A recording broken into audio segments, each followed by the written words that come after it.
Good morning to all the students of class 10th. This is the lecture number 8th for the chapter Carbon and its compound.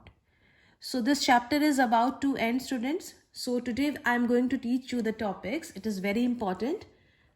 आज आप पढ़ोगे chemical properties.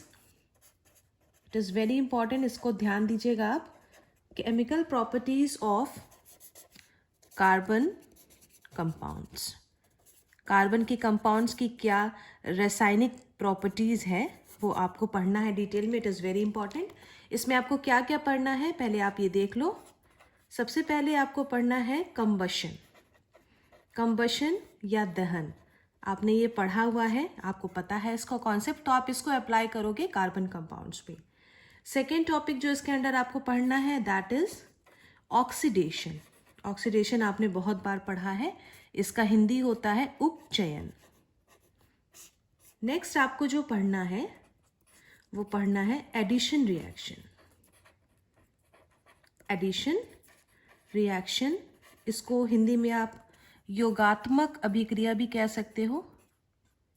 योगात्मक अभिक्रिया जिसमें कोई भी चीज़ सब्सटेंस जो है वो जुड़ता है. एडिशन मतलब जोड़ना.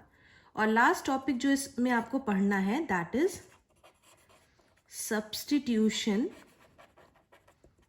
रिएक्शन, प्रतिस्थापन रिएक्शन. ये सब आप पढ़ चुके हो, बस इसका एप्लीकेशन आपको पढ़ना है. प्रतिस्थापन अभिक्रिया. तो ये टॉपिक्स हम पढ़ेंगे इसमें कि किस तरह से केमिकल प्रॉपर्टीज कार्बन कंपाउंड्स की. सबसे पहले आपको पढ़ना है combustion, then oxidation, then addition and then substitution. तो सबसे पहले हम स्टार्ट करते हैं कंबशन रिएक्शन से. आपने पढ़ा है कि कंबशन क्या होता है, मैंने डिटेल में इसको पढ़ाया है. एक बार क्विक रिवीजन हम कर लेते हैं. कंबशन मतलब दहन, हिंदी होता है इसका दहन, या इसको आप कह सकते हो बर्निंग.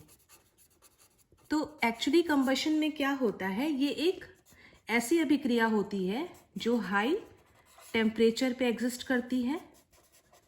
ओके, हाई टेम्परेचर पे एग्जिस्ट करती है. ये एक्सोथर्मिक अभिक्रिया होती है. Exothermic, it is a exothermic reaction. Exothermic मतलब ऊष्माक्षेपी अभिक्रिया होती है. तो उसमें आपको पता है कि कंबशन में कोई भी सब्सटेंस जो है वो ऑक्सीजन से रिएक्ट करता है.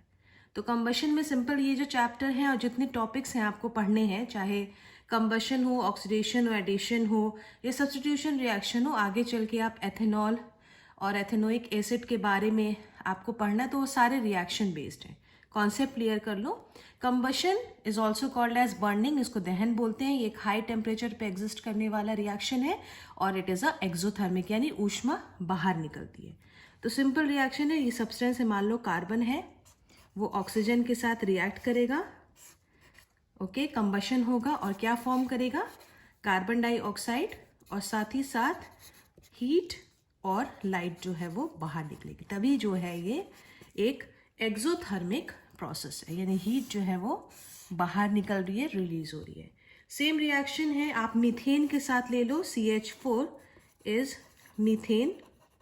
मीथेन जब बर्न होता है ऑक्सीजन के प्रेजेंस में तो क्या बनाता है, कार्बन डाइऑक्साइड बनाएगा और H2 बनाएगा और हीट और लाइट जो है वो रिलीज होगी. बैलेंस कर लेते हैं यहाँ पे 2 ऑक्सीजन एंड 2 हाइड्रोजन. तो इस कंडीशन में भी आप देख सकते हो कि हीट और लाइट निकल रही है. That's why combustion is a exothermic, यानी ऊष्माक्षेपी अभिक्रिया है. इसी तरीके से एक और एग्जांपल हम ले लेते हैं. CH3 CH2OH, इसका नाम है एथेनॉल. एथेनॉल है, ये अल्कोहल फैमिली का है. ये जब बर्न करेगा तो भी कार्बन डाइऑक्साइड निकलेगी, H2O हो निकलेगा और हीट और लाइट भी निकलेगा. इसको बैलेंस कर लेते हैं 2 and 3. तो कंबशन जो है आप देख सकते हो कि बर्न होता है और इसमें जो है प्रोडक्ट्स हमेशा कार्बन डाइऑक्साइड, वाटर और साथ ही साथ जो है वो हीट और लाइट जो है वो रिलीज होती है. तभी ये एक एक्सोथर्मिक प्रोसेस है. नेक्स्ट हम रिएक्शन पढ़ लेते हैं दैट इज ऑक्सीडेशन बहुत सिंपल है, बस आप देखते जाओ और जो भी बुक में लिखा है उसके अकॉर्डिंगली आप जो है नोट्स बना लेना। ऑक्सीडेशन यानी उपचयन। आपने ये बार बार पढ़ा है कि ऑक्सीडेशन क्या होता है। ऑक्सीडेशन मतलब लॉस ऑफ इलेक्ट्रॉन। मैंने बहुत लंबा इसका कॉन्सेप्ट आपको बताया, आप रिवाइज कर लेना। Oxidation means loss of electron. ये इलेक्ट्रॉनिक कॉन्सेप्ट है कि इलेक्ट्रॉन जब बाहर निकलता है, that is the oxidation process. तो आपके जो सिलेबस में जो आपको पढ़ना है वो क्या पढ़ना है आपको कि कुछ रिएक्शंस दिए जो कि बहुत इंपॉर्टेंट। अब जो मैं रिएक्शन बताऊंगी दैट इज वेरी इंपॉर्टेंट। तब आप ये ध्यान से देखो, जब 1 डिग्री एल्कोहल, मैंने ये बताया था 1 डिग्री एल्कोहल क्या होता है, वो ईजिली ऑक्सीडाइज्ड हो जाता है। ये ईजिली जो है वो ऑक्सीडाइज्ड हो जाता है, यानी उसका ऑक्सीडेशन हो जाता है और वो किस में कन्वर्ट हो जाता है, एल्डिहाइड में। अभी रिएक्शन आप देखोगे तो समझ में आएगा। CHO फंक्शनल ग्रुप लगा रहता है तो वो एल्डिहाइड होता है। फिर दोबारा जब इसका ऑक्सीडेशन होता है तो फिर क्या बनाता है, ये कन्वर्ट हो जाता है एसिड में। एसिड का आपको पता है फंक्शनल ग्रुप होता है COOH। तो ये आपको अभी देखना है रिएक्शन कि किस तरीके से ऑक्सीडेशन प्रोसेस होती है कार्बन के कंपाउंड्स में, जिसमें 1 डिग्री एल्कोहल जो है उसका ऑक्सीडेशन होता है। पहले वो एल्डिहाइड में कन्वर्ट होता है, फिर दोबारा उसका ऑक्सीडेशन होता है तो वो एसिड में कन्वर्ट होता है। ध्यान देने वाली बात ये है कि एल्डिहाइड और जो एसिड फॉर्म होता है उसमें क्या होता है, सेम नंबर ऑफ कार्बन के रिएक्शन हम देख लेते हैं बच्चों। It is very important. Reaction में किस तरीके से 1 डिग्री एल्कोहल का ऑक्सीडेशन होगा, वो पहले एल्डिहाइड में कन्वर्ट होगा और फिर दोबारा ऑक्सीडेशन होगा तो एसिड में कन्वर्ट होगा। एल्डिहाइड और एसिड दोनों में कार्बन के जो एटम्स होंगे वो सेम होंगे। तो इसको रिएक्शन हम देख लेते हैं। It is very important. तो सबसे पहले हम जो रिएक्शन देखेंगे 1 डिग्री एल्कोहल के लिए CH3 CH2 और OH, इसका नाम क्या है, इट इज़ इथाइल एल्कोहल। ठीक है, इसका ऑक्सीडेशन होगा। ऑक्सीडेशन जो है वो एक ऑक्सीडाइजिंग एजेंट करेगा, इसके बारे में हम अभी पढ़ते हैं। Na2Cr2O7, it is sodium dichromate, और सल्फ्यूरिक एसिड के प्रेजेंस में ये रिएक्शन कैरी होगा, ऑक्सीडेशन होगा, यानी ऑक्सीजन जो है वो ऐड होगा। तो हमें कौन सा प्रोडक्ट मिलेगा, एल्डिहाइड। तो एल्डिहाइड जो फॉर्म होगा वो होगा आपका CH3CHO। इसका क्या नाम है, एसिटल्डिहाइड। ओके, सबसे पहले हमें क्या मिल गया, एसिटल्डिहाइड मिल गया, एल्डिहाइड ग्रुप मिल गया। दोबारा जब इसका ऑक्सीडेशन होगा तो हमें क्या मिलेगा, एसिड मिलेगा, यानी कि CH3COOH। इसका क्या नाम है, इट इज एसिटिक एसिड। ध्यान दीजिए आप लोग कि जो एसिटल्डिहाइड फॉर्म हुआ है फर्स्ट स्टेप में, वहाँ पे भी 1 कार्बन और 2 कार्बन है, और दोबारा जब इसका एसिटल्डिहाइड का जब ऑक्सीडेशन हो रहा है तो भी जो हमें एसिड मिल रहा है, एसिटिक एसिड, वहाँ पे भी कार्बन जो है वो 2 है। So we will get the same number of carbon atoms in both the case, in aldehyde also, in acetic acid also. अब यहाँ पे आप ध्यान से देखो, जो सोडियम डाइक्रोमेट है वो क्या काम कर रहा है, it is a oxidising agent. ये बहुत बार मैंने इस कॉन्सेप्ट को बताया है, it is a oxidising agent. Oxidising agent का क्या काम होता है, दे आर, ये क्या करते हैं, capable of adding oxygen to others. ये मैंने बहुत बार बताया, ऑक्सीडाइजिंग एजेंट जो है वो कैपेबल होते हैं ऑक्सीजन ऐड करने के लिए। तो सिंपल ये रिएक्शन है, ये ध्यान दीजिएगा कि किस तरीके से 1 डिग्री एल्कोहल मतलब ये पहले कार्बन से OH जो है फंक्शनल ग्रुप जुड़ा है, दैट इज 1 डिग्री एल्कोहल। पहले स्टेप में कैसे ये एसिटल्डिहाइड में एल्डिहाइड फंक्शनल ग्रुप में कन्वर्ट हुआ, और दूसरे स्टेप में एसिटिक एसिड में कन्वर्ट हुआ। नेक्स्ट रिएक्शन हम देख लेते हैं जो आपके बोर्ड के पॉइंट ऑफ व्यू से इम्पॉर्टेंट है, दैट इज एडिशन रिएक्शन, योगात्मक अभिक्रिया। Third is addition reaction. Addition reaction मतलब कोई भी चीज़ जुड़ेगी। सिंपल, आपके सिलेबस में बहुत ज़्यादा रिएक्शन नहीं है, जो है मैं वो करवा रही हूँ आपको। ध्यान दीजिएगा, एडिशन रिएक्शन में कोई भी कंपाउंड है, ऑर्गेनिक कंपाउंड, उसके पास या तो डबल बॉन्ड हो, ठीक है, अगर उसके पास कीटोन ग्रुप हो C डबल बॉन्ड O, या इमीन ग्रुप हो। इमीन आपके सिलेबस में नहीं है बट आप एक देख लो, इमीन ग्रुप हो यानी कार्बन डबल बॉन्ड नाइट्रोजन। तो यहाँ पे जो एडिशन रिएक्शन जो ऑर्गेनिक कंपाउंड करेगा उसके पास डबल बॉन्ड होना बहुत ज़रूरी है। क्लियर? एडिशन वो डबल बॉन्ड ओपन होगा और हम अनसैचुरेटेड से सैचुरेटेड में कन्वर्ट होगा। डबल बॉन्ड आपने पढ़ा है कि ये इसको क्या कहते हैं? अनसैचुरेटेड यानी कि असंतृप्त। तो असंतृप्त ऑर्गेनिक कंपाउंड से एडिशन रिएक्शन में जुड़ेगा और वो किस में कन्वर्ट होगा? सैचुरेटेड कंपाउंड में, यानी कि संतृप्त कंपाउंड में वो चेंज होगा। तो इसका रिएक्शन हम देख लेते हैं। सिंपल है, alkene, C double bond C है। आप इसकी वैलेंसी कंप्लीट कर लो। It is ethene. ठीक है, इसमें आप हाइड्रोजन जोड़ेंगे, एडिशन ऑफ हाइड्रोजन। इसको हम हाइड्रोजिनेशन भी बोलते हैं। हाइड्रोजिनेशन मतलब हाइड्रोजन ऐड हो रहा है। ओके, अब ये जो डबल बॉन्ड है ये ओपन होगा यहीं पे। अब आप देखो ये जो रिएक्शन होता है एडिशन रिएक्शन, वो किसी कैटलिस्ट या उत्प्रेरक के प्रेजेंस में होता है। यहाँ पे निकल के प्रेजेंस में हो रहा है तो ये डबल बॉन्ड ओपन हो जाएगा। Simple, C double bond C। Suppose ये कार्बन नंबर 1 है, कार्बन नंबर 2 है, ये कार्बन 1 है, कार्बन 2 है। जो निकल के प्रेजेंस में ये जो H2 है ये डबल बॉन्ड में ऐड होगा। और किस तरीके से ये ऐड हो जाएगा? ऑलरेडी इसके पास जो है वो 2 हाइड्रोजन तो था और 1 हाइड्रोजन जो है वो और ऐड यहाँ पे डबल बॉन्ड के पास हो जाएगा। एक डबल बॉन्ड और ऐड हो गया और 2 हाइड्रोजन ऑलरेडी थे।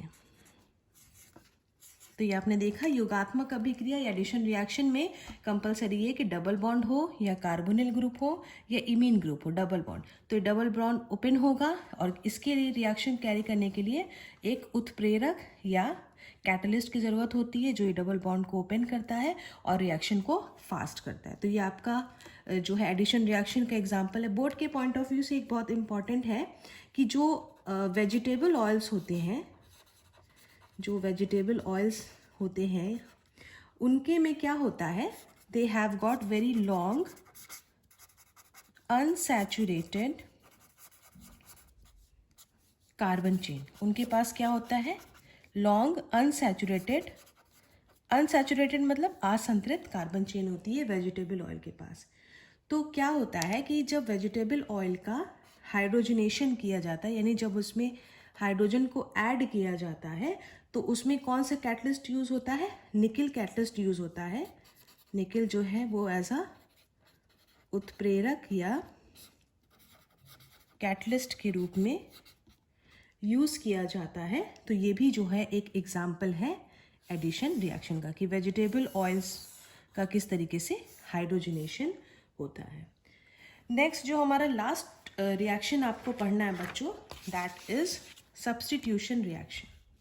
लास्ट जो आपको पढ़ना है वो है सब्स्टिट्यूशन रिएक्शन यानी प्रतिस्थापन अभिक्रिया। ये आप पढ़ चुके हो कि एक ग्रुप जो है वो दूसरे ग्रुप को रिप्लेस करता है, उसकी जगह को हटा देता है। तो इसमें आपको जो ऑर्गेनिक केमिस्ट्री में पढ़ना है वो ये पढ़ना है कि जितने भी आपके सैचुरेटेड हाइड्रोकार्बन्स होते हैं, जितने भी सैचुरेटेड हाइड्रोकार्बन्स होते हैं यानी कि जिनके में सिंगल बॉन्ड होता है। सैचुरेटेड मतलब the compounds having single bonds, और सैचुरेटेड को हम हिंदी में क्या बोलते हैं? संतृप्त।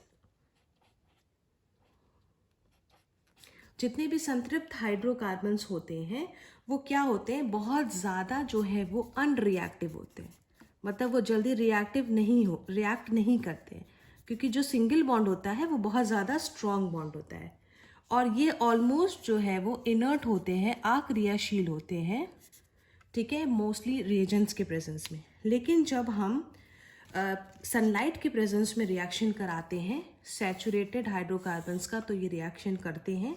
एग्जाम्पल हम देख लेते हैं मीथेन। अब ध्यान से आप देखो, मीथेन CH4 होता है, ये एक सैचुरेटेड हाइड्रोकार्बन है। ये जब क्लोरीन से रिएक्ट करता है सनलाइट के प्रेजेंस में, तो होता क्या है, प्रतिस्थापन अभिक्रिया है तो एक ग्रुप हटेगा दूसरा ग्रुप आएगा। तो इसमें क्या होगा, पहले स्टेप में क्या होगा, एक हाइड्रोजन जो है वो हट जाएगा और जो हमारा कंपाउंड बनेगा ऑर्गेनिक कंपाउंड, ध्यान से देखो आप, एक हाइड्रोजन हट गया जिसको मैंने ग्रीन से मार्क किया है और उसकी जगह क्या आ जाएगा, क्लोरीन आ जाएगा और साथ ही साथ जो बाय प्रोडक्ट बनेगा वो HCl होगा। नेक्स्ट स्टेप में फिर आप दिखा सकते हो कि क्लोरीन से रिएक्शन हो रहा है। अब ये मान लो आप दूसरा हाइड्रोजन हटेगा, दूसरा हाइड्रोजन हटेगा तो ध्यान से उसकी जगह क्लोरीन आएगा। तो यहाँ पे जो ऑलरेडी Cl था अब इसकी जगह भी Cl आ जाएगा और जो बाकी हाइड्रोजन बचे हैं वो ऐसे ही रहेंगे। नेक्स्ट स्टेप में आप दिखा सकते हो कि हाइड्रोजन नंबर 3 है, ये हटेगा, धीमे धीमे करके ये पूरा जो हाइड्रोजन है वो क्लोरीन से रिप्लेस हो जाएगा। नेक्स्ट स्टेप में आप देखो, कार्बन है, ये क्लोरीन ऑलरेडी था, ये क्लोरीन ऑलरेडी है, अब इस हाइड्रोजन की जगह एक और क्लोरीन आ गया, क्लियर, और एक लास्ट हाइड्रोजन बचा है। लास्ट स्टेप में क्या होगा, लास्ट स्टेप में फिर क्लोरीन से रिएक्ट करा दो तो जो एक हाइड्रोजन बच रहा है ये लास्ट में वो भी हट जाएगा और क्लोरीन जो है वो आपका आ जाएगा, यानी C और चारों जो है वो क्लोरीन आ गए, यानी CCl4। और CCl4 जो है उसको हम कहते हैं क्लोरोफॉर्म। तो देख सकते हो आप सब्स्टिट्यूशन रिएक्शन में किस तरीके से जितने भी सैचुरेटेड हाइड्रोकार्बन हैं यानी संतृप्त हाइड्रोकार्बन हैं जिनके पास सिंगल बॉन्ड्स होते हैं, जो बहुत अनरिएक्टिव होते हैं, क्योंकि जो सिंगल बॉन्ड होता है आगे आप पढ़ोगे वो बहुत स्ट्रॉन्ग बॉन्ड होता है, उसको ब्रेक करने के लिए बहुत ज़्यादा एनर्जी की ज़रूरत होती है।